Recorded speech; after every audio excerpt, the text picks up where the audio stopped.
අයිබෝවන් ඔබ දන්නවා මේ වන විටත් රටේ උද්ගතව තිබෙන තත්ත්වය සම්බන්ධයෙන් ඒ වගේම කොරෝනා නැත්නම් COVID-19 වසංගත තත්ත්වයක් බවට පත් වෙලා තිබෙනවා. එය සැබවින්ම අපි සියලු දෙනාම පරිස්සම් විය යුතු මොහොතක්. ඒ වගේම අපි හැම දිනාටම වෙනදට වඩා අපහු පාරක් හිතලා බලන්න සිද්ධ වෙන අවස්ථාවක්.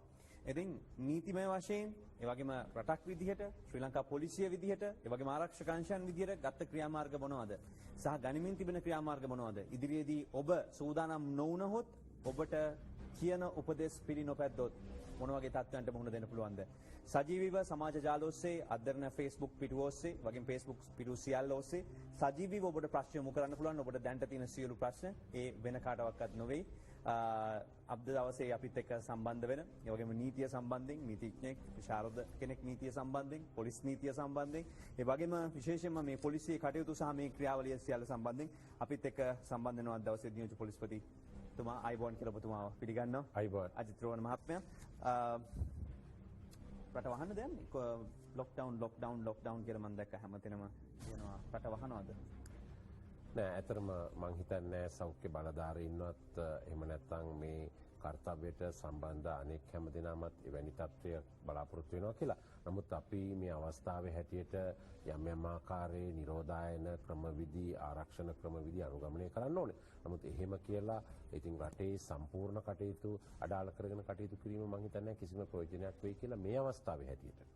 නමුත් රටේ ඉල්ලීමක් තියෙනවා. ජනයා තුළ යම් කිසි බියක් ඇති වෙලා තිබෙන මොහොතක්. ඉතින් මේ බිය පහ කිරීම එක්තරා ආකාරයකින් මාධ්‍යයක් විදියට අපිටත් ඒ වගේම ඔබතුමාලටත් තියෙන වගකීමක්. නමුත් බිය පහ කරලත් බෑ. බිය නැති වුණාම ඕන විදියට හැසිරෙන්න ගන්නවා. මොකක්ද ඇත්තටම කරන්න ඕන මේ වෙලාවේ? නෑ ඇත්තටම දැන් අපි ගත්තොත් එහෙම අපේ ගුවන් තොටුපොළ මම හිතන්නේ 100%ක්ම වගේ ආරක්ෂක විධි පියවර අරගෙන තියෙනවා. ඒ වගේම මේ කාලය තුල ආපු අය ගැන අපි විමසිල්ලෙන් ඉන්නවා. විශේෂයෙන්ම ඒ රෝග තිබිච්ච රටවල් වලින් ආපු අය ගැන අපි අදත් විශේෂ වැඩපිළිවෙලක් මම හිතන්නේ ඊයේ රෑ ඉඳලා ක්‍රියාත්මක වුණා. දැන් අපි ඉස්සෙල්ලම බැලුවේ 10 වෙනිදා ඉඳලා ආපු කට්ටිය නිරෝධායන මධ්‍යස්ථාන වලට යවන්න. නමුත් ඊටත් ඉස්සෙල්ලා පළවෙනිදා ඉඳලා ආපු අය ගැනත් අපි විමසිල්ලෙන් ඉන්නවා. ඉතින් ඒ නිසා ඒ කටයුතු එහෙමම සිද්ධ වෙනවා. ඒකේ කිසිම ප්‍රශ්න සහගත තත්ත්වයක් ඇති වෙන්නේ නැහැ. නිරෝධායන විධි අනුගමනය කරලා සෞඛ්‍ය බලධාරීන් ඒ වගේම ත්‍රිවිධ හමුදාව පොලිසිය රාජ්‍ය නිලධාරීන් අපි ඔක්කොම කැප වෙලා වැඩ කරොත් අපිට පුළුවන් මේ අනිත් රටවල් වගේම මේකෙන් ගොඩ එන්න. ඒක තමයි අපේ අදහස. මේකත් එක්ක දැන් අද ගුවන්තොටුපොළ වහන ලොකුම ප්‍රශ්නේ තියෙන්නේ ගුවන්තොටුපොළ වැසීමේ සූදානමක් තියෙනවද ඔබතුමන්ලා කොයිම ආකාරයක හරි හවස් වෙනකොට? මට නම් තාම එහෙම දැන ගැනීමට හැකියාවක් නැහැ. ඉතින් ඒවා ඉහළ බලධාරීන් විසින් සමහර අවස්ථාවේදී ගන්න ඕනේ තීරණ. නමුත් දැනට නම් එහෙම ආරංචියක් මට නම් ලැබිලා නැහැ. කෙසේ වෙතත් මේ සියල්ලත් එක්ක අපි දැනට තිබෙන තත්ත්වය තමයි මේ කතා කරමින් ඉන්නේ. ඒ වගේම අපිට තියෙන විශේෂම තත්ත්වය තමයි දැනට මේ වාර්තා වෙන රෝගීන් ප්‍රමාණය සහ ඒ වගේම වාර්තා නොවී සිටින ප්‍රමාණය. ඔබතුමා අද උදෑසනම විශේෂ පණිවිඩයක් කියවනවා 119ට කතා කරලා ඉක්මනට යන්න ගිහලා ලියාපදිංචි වෙන්න කියලා. ඇයි හදිස්සියේ මෙහෙම තීරණයක් ගන්න හිතුනේ? දැන් ඇත්තටම ඊයේ අපි පණිවිඩයක් නිකුත් කරා. ඒ පණිවිඩයේ සඳහන් වුණේ 119ට කතා කරන්න එහෙම නැත්නම් ළඟම පොලිස් ස්ථානයට කතා කරලා ලියාපදිංචි වෙන්න කියලා. විශේෂයෙන්ම යුරෝපය එක්සත් රාජධානිද ඇතුළුව යුරෝපෙන් ආපු අයට ඒ වගේම ඉරානය සහ දකුණු කොරියාවෙන් ආපු අයට. මෙහිදී යම් අය මේ ප්‍රාදේශීය පොලිස් ස්ථාන වෙත ගමන් කරන්න පටන් අරගෙන තිබුණා. ඇත්තට මේගොල්ලෝ අපි ඊටම අගය කරනවා ඒ ක්‍රියාව. නමුත් පොලිස් ස්ථාන වෙත යන්න අවශ්‍ය වෙන්නේ නැහැ.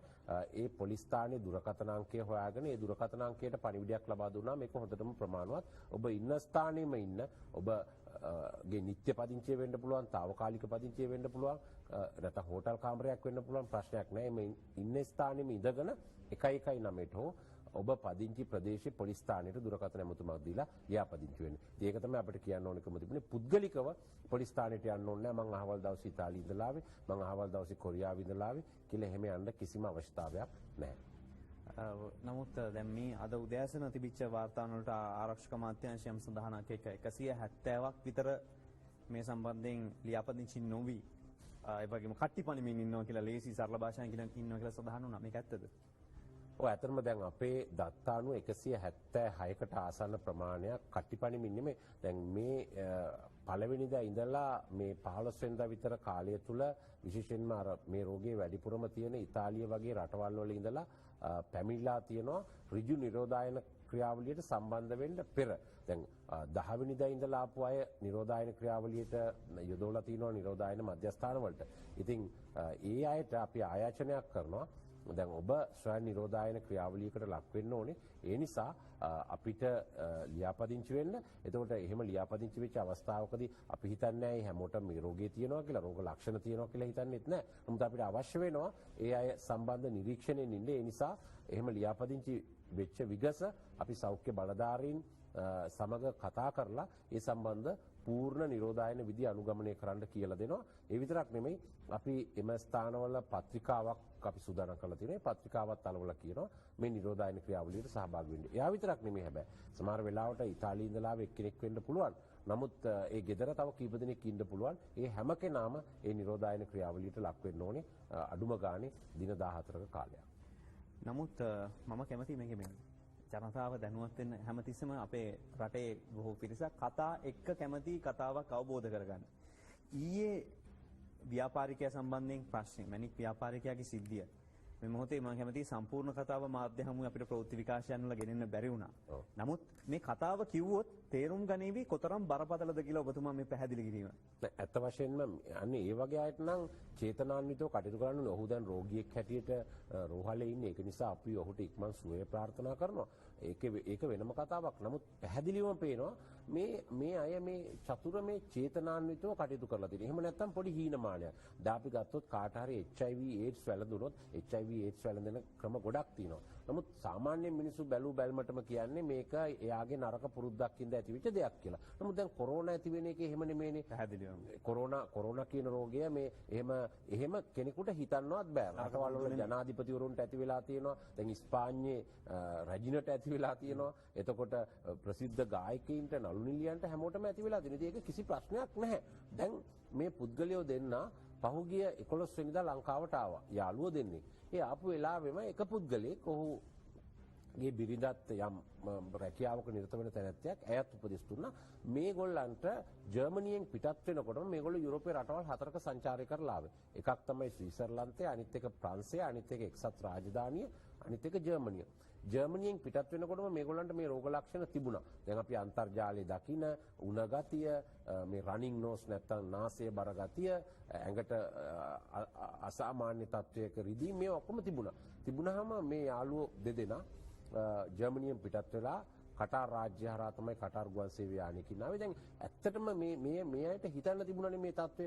එතකොට එහෙම හිතන්නේ නැතුව කොහමරි ලංකාවට ආවා. හැබැයි ආවට පස්සේ මේ පළවෙනි යාළුවා මිත්‍රයා ඔහු දැනගත්තා ඔහුට යම් රෝග තත්ත්වයක් තියෙනවා කියලා. ඔහු IDH රෝහලට ඇතුළත් වුණා. ඇතුළත් වෙලා ඇත්තටම ඔහුට පොසිටිව්. නමුත් ඔහු යනකොට අනිත් යාළුවාට කිව්වා මෙහෙම තත්ත්වයක් තියෙනවා ඔයත් එන්න. නමුත් ඔහු ගණන් ගත්තේ නැහැ. ඒ ගණන් ගත්තේ නැහැ. 12 වෙනිදාම මොකද කරේ?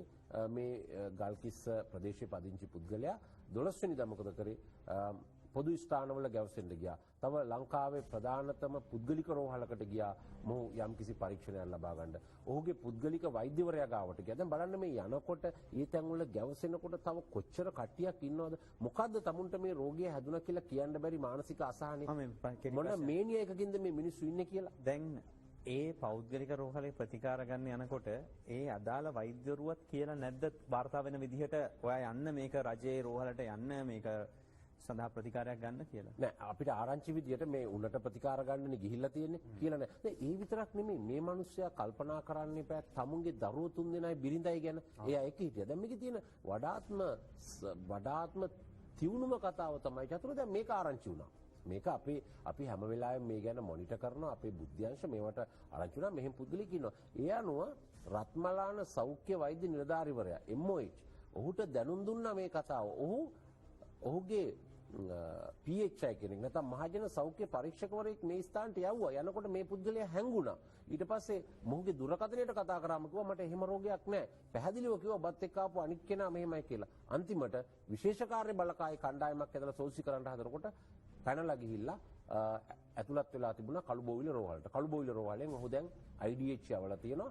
ඔහුට මේ කොරෝනා වෛරසය තිබෙන බවට අනාවරණය වෙලා තියෙනවා. බලන්න මේ වගේ මිනිස්සු හීනමානයක් තියෙන තමුන්ගේ වටපිටාවකම උද්දච්චකම තියෙන මෙන්න මේ අයට නීතිය ක්‍රියාත්මක කරන්න ඕනේ. නමුත් අපි ඔහුට සුවය ප්‍රාර්ථනා කරනවා. හැබැයි ඔහුගේ බිරිඳට විරුද්ධවත් අපි නීතිය ක්‍රියාත්මක කරනවා. හැබැයි කියන්නේ එළියට සුව වෙලා එන්න හැබැයි මේක අනිවාර්යෙන් කරන්න ඕනේ. මේ රටේ ජාතිය අනාගත මිනිස්සුන්ගේ යහපත සඳහා ඒ වගේ මෙවැනි ක්‍රියා කරන එක නවත්තන්න මේ කිසිම අපිට චතුර ඔබට වැළඳෙන්න පුළුවන් මට වැළඳෙන්න පුළුවන් මේ රෝගී. ඉතින් මේක යම් ආකාරයකට අපි වැළඳුනොත් අපි ලැජ්ජ වෙන්න ඕනේ නැහැ. අපි ඒකට ප්‍රතිකාර ලබා ගන්න. මොකද අපිට තියෙන ප්‍රශ්නේ අපේ වැරද්දක් නෙමෙයි. අපේ වැරද්දක් නෙමෙයි මේක වෙන්නේ. අපිට ප්‍රතිකාර ලබා ගන්න HIV පොසිටිව් වෙලා තියෙනවා කිව්වොත් සමහර ලාවට බ්ලඩ් ට්‍රාන්ස්ෆියුෂන් එකකින් එන්න පුළුවන් වෙන එකකින් එන්න පුළුවන්. එතකොට සමහර අය ලැජ්ජයි අතට. ඉතින් ඒකේ ඇත්තටම යම් කිසි පැත්තක් තියෙනවනේ. දැන් මේකේ එහෙම පැත්තක් නැහැනේ. ඇයි මිනිස්සු බය වෙන්නේ? ඔබ දකින්න ඇති එක්සත් ජනපදයේ ප්‍රසිද්ධ පුද්ගලෙක් ඕස්ට්‍රේලියාවේදී ඒ රෝගය වැළඳලා ඔහු ප්‍රසිද්ධිය ප්‍රකාශ කරා. මටත් මගේ බිරිඳටත් මේක වැළඳුණා.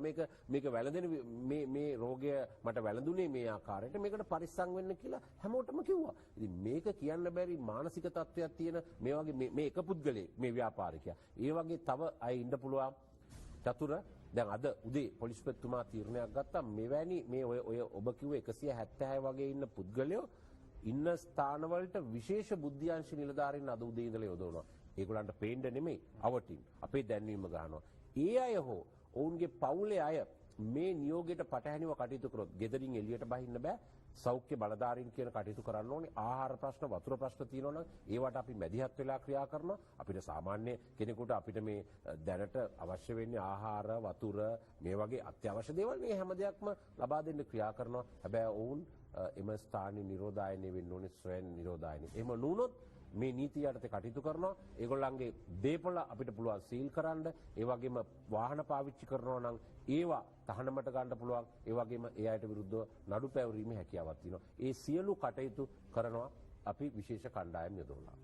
ඒ බොහෝ දෙනෙක් විමසීමක් කරලා තියෙනවා මේ අද මම හිතන්නේ ප්‍රශ්න වශයෙන් මේ ලොක්ඩවුන් කරන්න බැරි ආයේෂා විජේරත්න අහනවා ඇයි මේ රට ලොක්ඩවුන් කරන්න බැයිද කියලා.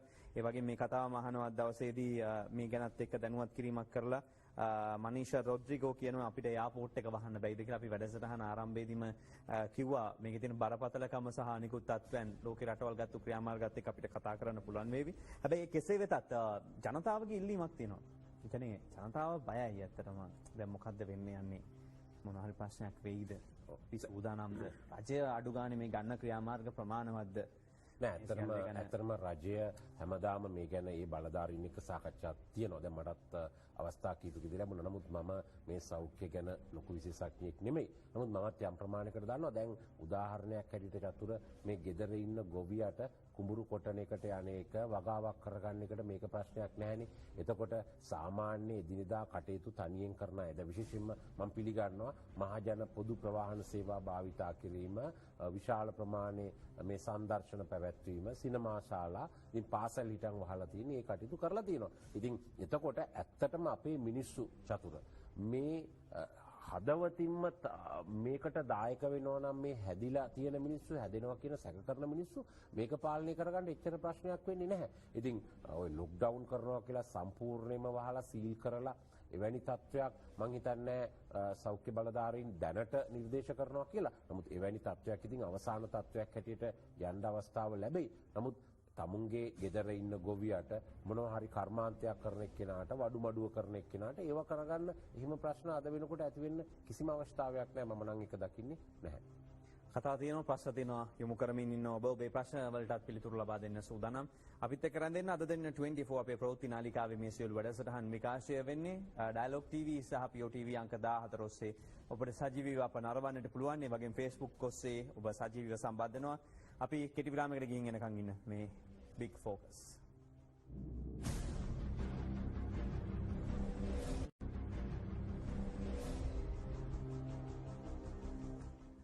නියෝජ්‍ය පොලිස්පති අජිත් රෝහණ මහතා සමග අපි සාකච්ඡාවේ ඉන්නේ. විශේෂයෙන්ම නීතිමය වශයෙන් ඔබ කියන දේ අහන්නේ නැත්නම් රටේ පුරවැසියෙක් විදිහට ඔබ ආරක්ෂකාංශ වලට අනුගත වෙන්නේ නැත්නම් මොනවද ඔබට කරන්න පුළුවන්? ඔබට නීතිය ක්‍රියාත්මක කරන්නේ කොයි විදිහටද? ඒ ගැන පැහැදිලි කිරීමක් මම හිතන්නේ මුලින්ම අපි ලබා ගන්නට ඕන. ඔබතුමාලට මොන වගේ බලයක්ද තියෙන්නේ මේ වෙලාවේ අහන්න නැති මේ කියන ඒවා අහන්න නැති ජනතාවට මේ අයට ඇත්ත වශයෙන්ම මේ සම්බන්ධ නීතිය චතුර සඳහන් වෙන්නේ 1897 වගේ ඈත කාලෙකදී මීට අවුරුදු 123කට විතර ඉස්සෙල්ලා බ්‍රිතාන්‍ය අධිරාජ්‍යවාදීන් විසින් සම්මත කරපු Quarantine and Prevention of Diseases Ordinance කියන එහෙම නැත්නම් නිරෝධායන සහ රෝග වැළැක්වීම පිළිබඳ ආඥා පනත අනුව මේ පනත ඊටාම බලවත්. ඒ වගේම ඒක සම්බන්ධ රෙගුලාසියක් හදලා තියෙනවා රෙගුලාසි 125කින් යුක්ත. දැන් මොනවද මේක යටතේ කරන්න පුළුවන්?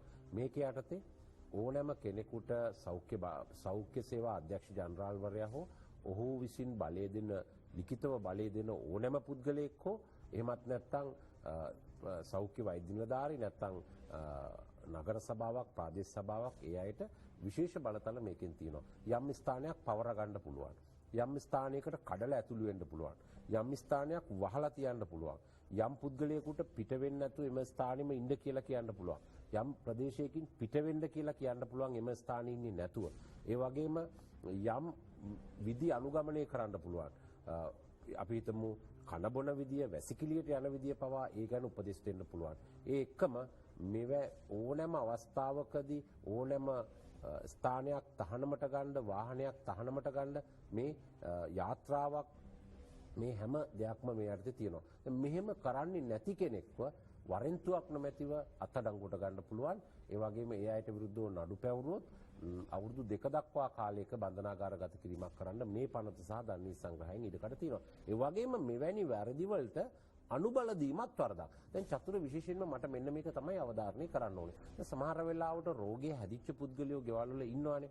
දැන් ඒ හැදුනාම යම් මානසික තත්ත්වයක් තියෙන නෑ මට තියෙන්නේ මේ හෙම්බිරිස්සාව කියලා එයා හිතනවා. එහෙම හිතන එක එයා සාධාරණ වෙන්නත් පුළුවන්. එයාගේ දැනුමට මොරාල් එක නැත්තම් එයාගේ ධෛර්යය වැඩි කරගන්න. නෑ මට මේ හැමදාම හැදෙන හෙම්බිරිස්සාවනේ මට පීනසේ තියෙනවනේ එහෙම කියලා. හැබැයි දැන් වටේ ඉන්නවනේ කට්ටියක්.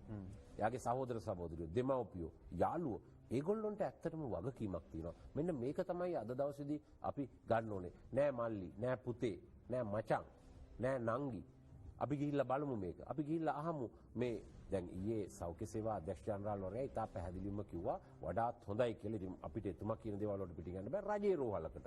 දැන් මොකද මේ පරීක්ෂණය 100%ක්ම නිවැරදිව කරන්නේ රජයේ වෛද්‍ය පරීක්ෂණ ආයතනය කියලා. මොකද තහවුරු කර ගැනීම වලට ඉතින් ගිහිල්ලා මේ ගැන කටයුතු කරන්න එහෙම යන්නත් ඕනේ නෑ.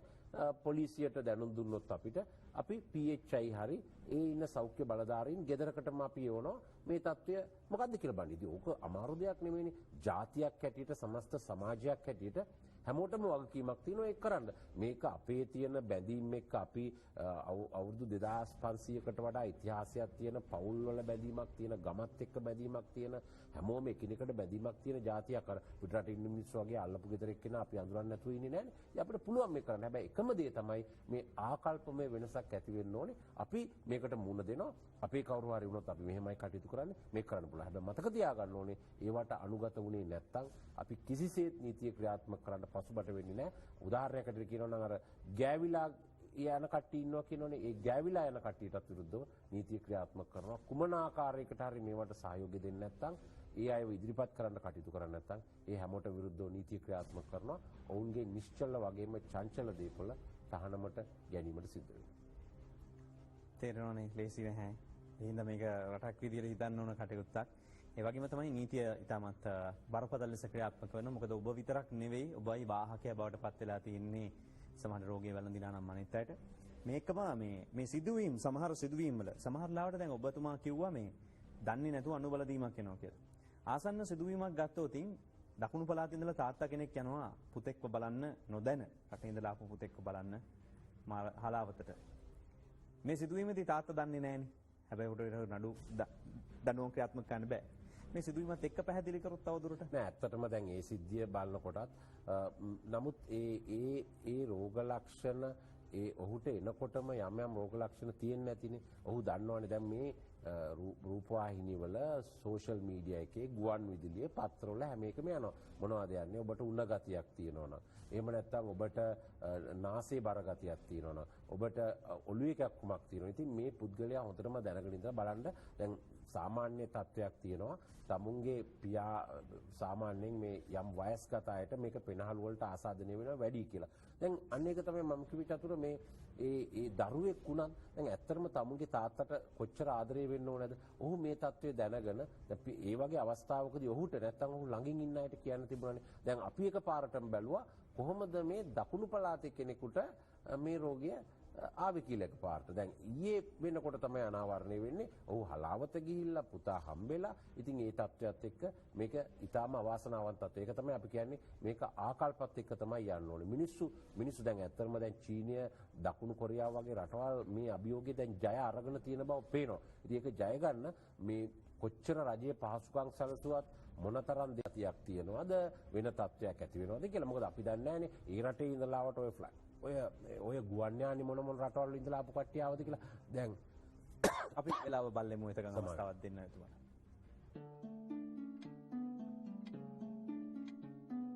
මෙෂිමින් හෝ දෑතින් සෝදාගත හැකිය. ඕල් අවුට් රේදි සෝදන දීරය.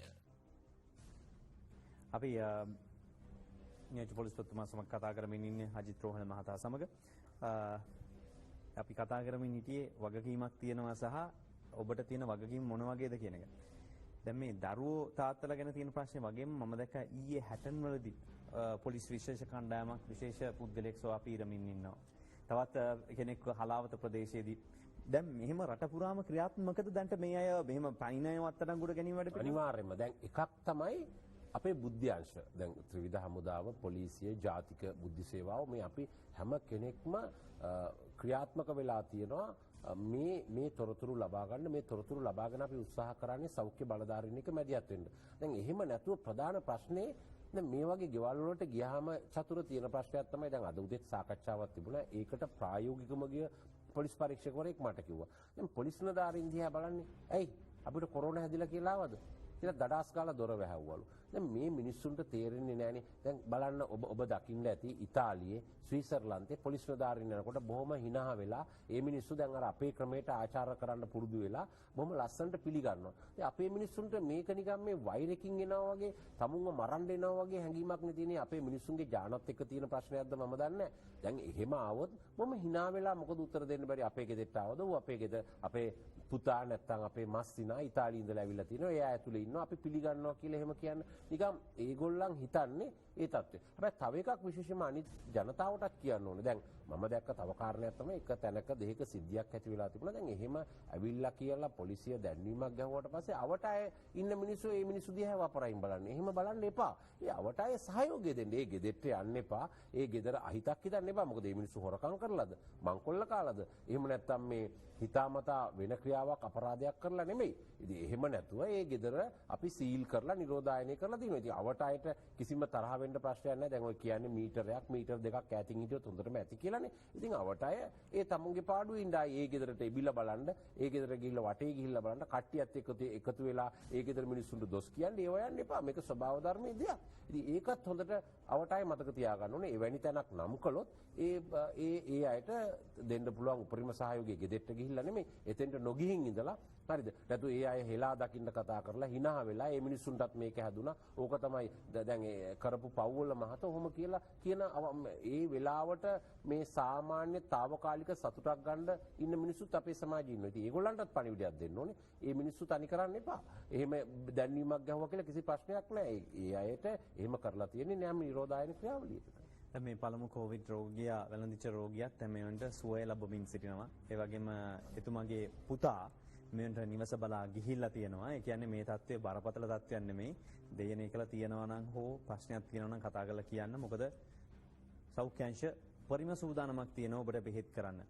දැන් මේකේ ඊළඟ කොටසට මම යන්න කැමතියි. දැන් මේකත් එක්ක දැන් ඊයේත් 3 දෙනෙක් විතර කියලා තිබුණා 3 දෙනෙක් මිය ගිහිල්ලා කියලා. තව පිරිසක් ඉන්නවනේ දැන් අරහේ වහලා තියෙන්නේ මෙහි වහන්න හදනවා කියලා. දැන් සමාජයේ මේ දුස්තොරතුරු සංසරණය වීම සෑහෙන වැඩි වෙලා තියෙනවා. ඔබතුමා ඊයේ කිව්වා නීති ක්‍රියාමාර්ග ගන්නවා කියලා මේ අයට. හැබැයි සමහරවිට ජොලියට දාන එකක් මේ කොල්ලෝ නිකන් ඉන්න ගමන් දාන එකක්. ඉතින් ඒ වගේ එකකට මේ සාමාන්‍යයෙන් ඒක ගොඩක් සීරියස් විදිහට අරගෙන සාමාන්‍යයෙන් මේ වෙලාවේ එහෙම කටයුතු කරන එකත් හොඳ නෑ නේද? නෑ. ඒකට කිසිම සමාවක් දෙන්න බෑ චතුර. දැන් ඒකට හේතුව මේකයි. දැන් අපි හිතමු එක පුද්ගලයෝ දෙන්නෙක් අපි අත්අඩංගුවට ගත්තානේ ලංකාවේ කවුරුත් මැරිලා නෑනේ. කොල්ලන්ට ජොලි කරන්න පුළුවන් මේ ඒ වසංගත ඒවා මෙහෙම නැති වෙලාවකදී එහෙම ජොලි කරාට පෝස්ට් දැම්මට කමන්නේ. දැන් මේකේ තියෙන්නේ මෙහෙමනේ. මේකේ රටේ දැන් මිනිස්සු මේ නිරෝධායන දැන් සෞඛ්‍ය සේවා අධ්‍යක්ෂ ජනරාල්වරයා කියනවා නම් රජය කියනවා නම් කවුරුත් මැරලා නැහැ කියලා කවුරු හරි මේක හරහා කියනවා නම් 3 දිනෙන් මැරලා කියලා මේ අතර ගැටුමක්. ඒ ගැටුම තුලින් මොකද වෙන්නේ? මේ නිරෝධායන ක්‍රියාවලියට බාධා වෙනවා. එතකොට PHIලා කියන එක පිළිගන්නේ නැහැ. ඒගොල්ලෝ අසත්‍ය කියනවා කියලා හිතන්නේ. ඉතින් ඒක නිසා මේක ලොකු බරපතල ප්‍රශ්නයක්. දැන් මේ වගේ වරදක් සම්බන්ධයෙන් අපේ රටේ දණ්ඩ නීති සංග්‍රහ 120 වගන්තිය යටතේ යම් කිසි කෙනෙක් කතා කරනු ලබන නිරූපිත දෙයකින් චිත්‍රයකින් අකුරු වලින් පෝස්ටරයකින් රටේ ජනතාව අතර කලබලයක් ඇති කරන්න උත්සාහ කරනවා නම් ඒක අවුරුදු 2 දක්වා කාලෙක බන්ධනාගාරගත කරන්න පුළුවන් වරදක්. ඒ වගේම පරිගණක අපරාධ පනතේ 6 වෙනි වගන්තිය යටතේ දැන් මේවා පරිගණක යූස් කරලානේ කරන්නේ අන්තර්ජාලය හරහා එවැනි වරදකට මහාධිකරණේ අධිචෝදනාවක් ඉදිරිපත් කරලා අවුරුදු 5ක සිරදඬුවමක් දෙන්න පුළුවන්. ඉතින් ඒ කාරණේ විශේෂයෙන්ම තියෙනවා. දැන් මම දන්නවා ඔබ ඊළඟට අහන ප්‍රශ්නේ.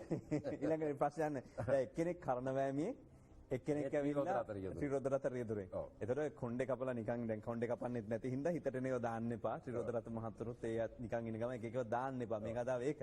හැබැයි දැන් හැමදාම අපේ පොලිසිය පොඩි මිනිහටම තමයි තැලිල්ල පොඩි මිනිහටම තමයි ප්‍රශ්න කරන්නේ. මේ Facebook එකේ දාපු එකට තමයි දැන් ඔක්කොම ප්‍රශ්නේ. ඔව්. හැබැයි ඒතර සරත් ෆොන්සේකා හිටපු අමාත්‍යතුමා ෆීල්ඩ් මාෂල්තුමා ප්‍රසිද්ධ මාධ්‍යම කියනවා 3 දෙනෙක් මරලා මට තොරතුරු තියෙනවා මම ඒක හින්දා කියන්නේ මට ලැබිච්ච තොරතුරුත් එක්ක කියලා. දැන් මොනවද ගන්න ක්‍රියා? ඇත්තටම දැන් ඒක මේ ඊයේ වෙනකොට තමයි ආරංචි උනේ. දැන් අපි ඒ සම්බන්ධ විමර්ශනයක් ආරම්භ කරන්න කටයුතු කරලා තියෙනවා. දැන් ඇත්තටම කවුරු හරි තරාතිරම නොබලා ඒ අයට විරුද්ධව ක්‍රියාමාර්ග ගන්න ඕනේ. කවුරු හරි එහෙම කියනවා නම් හේතුවක් තියෙන්න බෑ. එහෙම ජනතාව අතර මේ විසංවාදයක් ජනතාව අතර මතයක් ඇතිකරන්න කිසිම ආකාරයකින් කිසිම කෙනෙකුට හැකියාවක් නැහැ. දැන් අනිත් එක තව එකක් චතුර මම කියන්න ඕනේ.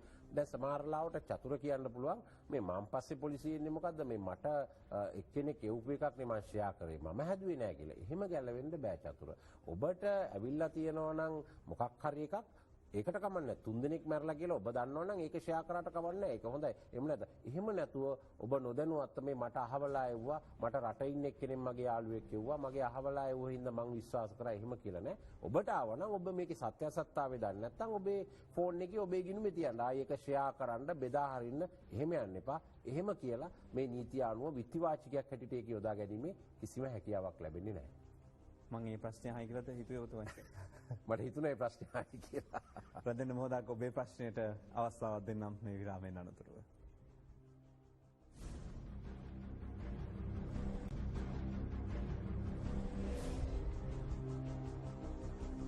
ඔබලා අද දෙන බිග් ફોකස් සමග එකතු වෙන්නේ ප්‍රශ්න ගොඩක් අහලා තියෙනවා. ගොඩ දෙනෙකුට තියෙන ප්‍රශ්න අපිට නිවාඩු දුන්නේ නැහැ. අපේ කාර්යාලයේ නිවාඩු දුන්නේ නැහැ. අහවල් සමාගම නිවාඩු දුන්නේ නැහැ. මොකද කරන්න කියලා. දැන් මේකේ ඉල්ලීම් විතරයි තියෙන්නේ. ගොඩක් වෙලාවට රජය නම් නිවාඩු දීලා තියෙනවා. ඒකට විරුද්ධව නීතිමය ක්‍රියාමාර්ග ගන්න පුළුවන්ද ඔබතුමාලට? නිවාඩු ලබා දුන්නේ නැත්තම්. ඔව් ඇත්තටම දැන් මේකත් ඊයේ සාකච්ඡා වුණා. දැන් සාමාන්‍යයෙන් රජයට කරන්න පුළුවන් රජයේ කටයුතු සම්බන්ධයෙන් පමණයි. නමුත් ඇත්තටම දැන් මේ තත්ත්වය ව්‍යාප්ත වෙලා යනවා නම් සෞඛ්‍ය බලධාරීන් හැටියට මේ ක්වොරන්ටයින් ලෝ එක යටතේ නිරෝධායන ලෝ එක යටතේ යම් යම් ක්‍රියාමාර්ග ගැනීමේ හැකියාවක් තියෙනවා. මම හිතන්නේ සෞඛ්‍ය බලධාරීන් විශේෂයෙන් මේ ගැන සාකච්ඡා කරලා ඉදිරි තීරණයක් ගනි. මේ නීති ඉතා බලවත්. ඕනෑම ආකාරයක නියෝගයක් රෝග වැළැක්වීම සඳහා ගත හැකි ඕනෑම ක්‍රියාමාර්ගයක් අපේ රට ඇතුලේ දේශීය ජල තීරය ඇතුලේ ගැනීමේ පරම බලයක් බලධාරීන් වෙත මේ ආඥා පනතේ ලැබිලා තියෙනවා. දැන් මේ සියල්ලත් එක්ක අපිට දැන් අද තියෙන තත්ත්වෙත් එක්ක වාර්තා වුණේත් නැත්නම් මේ සමහරට එහෙම ප්‍රතිචාර දැක්ුවෙත් නැත්නම් දැන් මේ තත්ත්වෙ එන්න වර්ධනය වුණොත් ඒ වෙනුවෙන් මොකද කරන්නේ? බලෙන් ගිහිල්ලා අරලාගෙන යන තත්ත්වයටපත් වෙන්න වෙනවද? අනිවාර්යෙන්ම දැන් එවැනි තත්ත්වයක් අපි හිතමු එවැනි තත්ත්වයක් ඇති නොවේවා කියලා. නමුත් එවැනි තත්ත්වයක් ඇති වුණොත් යම් අය මේවා පිළිපදින්නේ නැත්නම් අනිවාර්යෙන්ම ඒ ගැන කටයුතු කිරීමට වෙනවා. බලෙන් ස්ථානවලට ඇතුළු වෙන්න වෙනවා, පුද්ගලයෝ ගේන්න වෙනවා, අයින් කරන්න වෙනවා. මේ හැම දෙයක්ම කරන්න පුළුවන් නීතිමය හැකියාවකුත් තියෙනවා. ඒ ආකාරයට කටයුතු කරන්න. ඒ වගේම අද මධ්‍යම රාත්‍රියේ සිට මේ දැන් ලැබෙන විශේෂ SMS පණිවිඩය අද දෙන්නත් එක්ක යාවත්කාලින වෙන සියලු විශ්වසනීය මාධ්‍යයන් එක්ක කටාර්, බහරේන්, කැනඩා යන රටවල් වලින් පැමිණෙන ශ්‍රී ලාංකිකයන්ට හෝ ඒ පැමිණෙන අයට ලංකාවට පැමිණීමට අවස්ථාවක් නොලැබෙනවා 17 වෙනිදා මධ්‍යම රාත්‍රියේ සිට කියලා සිවිල් ගුවන් සේවා අධිකාරියේ සභාපතිතුමා දන්වා තිබෙනවා. ඒ තමයි අධ්‍යයන SMS පණිවිඩය. මේ මොහොතේ ඔබ තිරේ දිස්වෙවි මේ පණිවිඩය. පොලිසිය ආරක්ෂාව වෙනුවෙන් මොකද කරන්නේ? මේ ඔක්කොටම යන්නේ පොලිසියනේ. ඇතරම දැන් අපි ජේෂ්ඨ නියෝජ්‍ය පොලිස්පතිවරයෙක්ගේ ප්‍රධානත්වයෙන් පොලිස් මූලස්ථානයේ ඒ වගේම ජේෂ්ඨ පොලිස් අධිකාරිවරයෙක්ගේ ප්‍රධානත්වයෙන් අපි සකස් කරලා තියෙනවා විශේෂ මෙහෙයුම් මැදිරියක්. ඒ වගේම ලංකාවේ හැම පොලිසියකම 7 දෙනෙක්ගෙන් කණ්ඩායමක් මේ සඳහා වෙන් කරලා තියන්නේ කියලා. මේ කණ්ඩායමට දැන් ඔබ කියනවා වගේ දැන් නිතරම කියන්නේ සබන් දාලා අත හොදා ගන්න, ඒ වගේම අර මේ මාස්ක් එකක් පළඳින්න, ඩිස්ටන්ස් එක තියාගන්න මේ කියන උපදෙස් ලබා දීලා තිනවා. ඒ වගේම අපි දැන් පොලිස් ස්ථාන වලට යම් ප්‍රමාණයක් බෙදලා දීලා තියෙනවා. නමුත් අදත් ඒ භාණ්ඩ විශාල ප්‍රමාණයක් අපි අපේ නිලධාරීන්ට බෙදලා දෙන්න ඒ තමුන්ගේ ආරක්ෂාවට අපිට අවස්ථාවක් දෙන්න නියෝජ්‍ය පොලිස් අපි වෙලා බලන්න.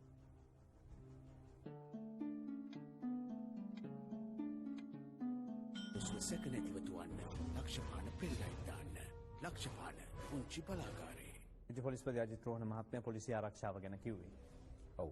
ඉතින් අපි අදත් යම් භාණ්ඩ මිලදී ගන්නවා මේ අත් පිරිසුදු කරන දේ, ඒ වගේම ඒ ඇඳුම් ඒ ආදී සියල්ල අපි ඒ ගැන කටයුතු කරනවා. මොකද අපි පොලිස් නිලධාරීන්ට ඒ ගැන උපදෙස් දීලා තිනවා. හැබැයි පොලිසිය කිසිම අවස්ථාවක මේ නිරෝධායන කටයුතු වලට හුදෙකලාව සහභාගී වෙන්නේ නැහැ. අපි කියලා තියෙන්නේ ඒ ප්‍රදේශයේ සෞඛ්‍ය බලධාරීන් එක්ක කටයුතු කරන්න. දැන් තවත් පොඩි කාරණයක් මේකම කියන්න ඕනේ. මම හිතන්නේ වෙලාව ගෙවෙනින්ද මේ අපේ නිතර අහනවා චතුර දැන් අපි සාමාන්‍යයෙන් ප්‍රධාන ප්‍රමාණයේ සංගීත සංදර්ශන තියන්න දෙන්නේ නැහැනේ. ඒවට අවසර දෙන්නේ නැහැ. කොන්සර්ට් තියන්න අවසර දෙන්නේ නැහැ. සිනමා ශාලාවලුත් දැන්ට නැහැ. දැන් ඒ වුණාට අහනවා දැන් සමහර අය මේ යම් දැන් කාදිනල්තුමා විශේෂයෙන්ම නියෝගයක් නිකුත් කරලා තියෙනවානේ අර යාඥාරව මේවා කියන්න එපයි කියලා. නමුත් දැන් වෙන ෆැක්ෂන්ස් තියෙනවානේ, වෙන කණ්ඩායම් යාඥා කරන අය වෙන අය.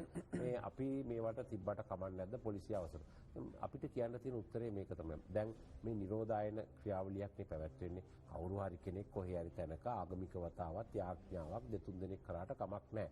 ඒකම දැන් මේ වෙලාවේ අය කියනවා මේ වෙලාවේ තමයි යම් ආගම් අදහන්න ඕනේ අවස්ථාව කියලා. ඉතින් හැබැයි මේ ප්‍රදේශයේ සෞඛ්‍ය බලධාරීන්ට කතා කරලා ලොකු ගැදරින් එකක් නැතුව බෝධි පූජා ඒ කියන කටයුතු කරගත්තට අපි පොලිසිය කිසිම අවස්ථාවක ඒව තහනම් කරන්න යන්නේ නැහැ. මේවා නිරන්තරයෙන් වෙනසනවා. නමුත් මේ මහා පරිමාණයෙන් කරන දේවල් වලින් වැළකී ඉන්න කියන එක තමයි අපි හැම අවස්ථාවකදීම කියන්නේ.